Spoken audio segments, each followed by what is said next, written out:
പുതിയൊരു വീഡിയോയിലേക്ക് എല്ലാവർക്കും സ്വാഗതം. ഇന്ന് നമ്മൾ നോക്കാൻ പോകുന്നത് ഡാപ്പിക്കിൻ്റെ ഒരു 2 ചാനൽ ആംപ്ലിഫയർ ആണ്. ഇച്ചിരി പഴയ മോഡലാണ്, നിലവിൽ വർക്കിംഗ് അല്ല. സപ്ലൈ കൊടുത്ത് കഴിയുമ്പോഴത്തേക്ക് ഷോർട്ടിങ് കാണിക്കുന്നുണ്ട്. അപ്പോൾ വീഡിയോയിലേക്ക് പോകാം.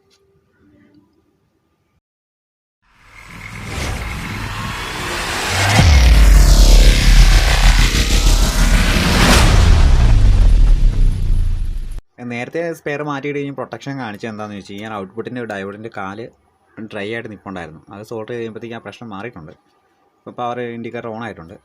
ഇനി ഡുവൽ സപ്ലൈയിൽ വോൾട്ടേജ് വരുന്നുണ്ടോ എന്ന് ചെക്ക് ചെയ്ത് നോക്കി.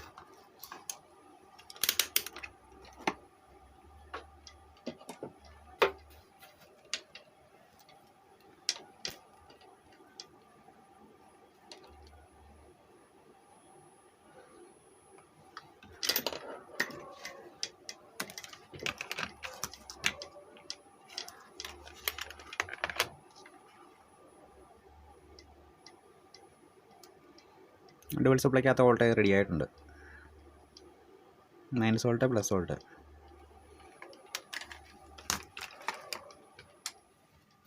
ഇനി P85 ഒരെണ്ണം പോയിട്ടുണ്ടായിരുന്നു.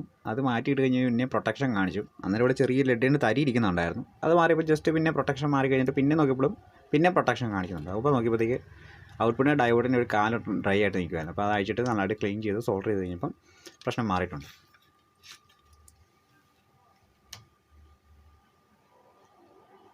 പവർ ഓക്കെയാണ്. വേറെ പ്രശ്നങ്ങളും കാര്യങ്ങളും കാണാൻ ചാൻസ് കുറവാണ്. നിലവിലെ ഫ്യൂസ് പോയിട്ടായിരുന്നു. അത് ഫ്യൂസ് ഇട്ട് കഴിഞ്ഞപ്പോഴത്തേക്ക് ഷോട്ടിങ് കാണിച്ചുകൊണ്ടിരുന്നത്. അന്നേരം ഇത് പൊളിച്ച് നോക്കിയപ്പോൾ P55 ഓർമ്മ പോയിട്ടുണ്ടായിരുന്നു. അത് മാറ്റിയിട്ട് വീണ്ടും പ്രൊട്ടക്ഷൻ കാണിച്ചപ്പോൾ ലെഡിന് തരി പിടിയിരിക്കുന്നുണ്ട്. അത് തൂത്ത് കളഞ്ഞപ്പോഴത്തേക്ക് വീണ്ടും പ്രൊട്ടക്ഷൻ മാറി. അത് കഴിഞ്ഞ് പിന്നെ തപ്പി കഴിഞ്ഞപ്പോഴത്തേക്ക് ഡയോഡ് ഔട്ട്പുട്ട് ഡയോഡിൻ്റെ കാല് ഡ്രൈ ആയിട്ട് നിൽക്കുമായിരുന്നു. അപ്പോൾ അത് സോൾഡർ ചെയ്ത് കഴിഞ്ഞപ്പം റെഡി ആയിട്ടുണ്ട്. അപ്പോൾ വീഡിയോ ഇഷ്ടപ്പെടുകയാണെങ്കിൽ ലൈക്ക് ചെയ്യുക, ഷെയർ ചെയ്യുക, സബ്സ്ക്രൈബ് ചെയ്യുക. Okay, thank you.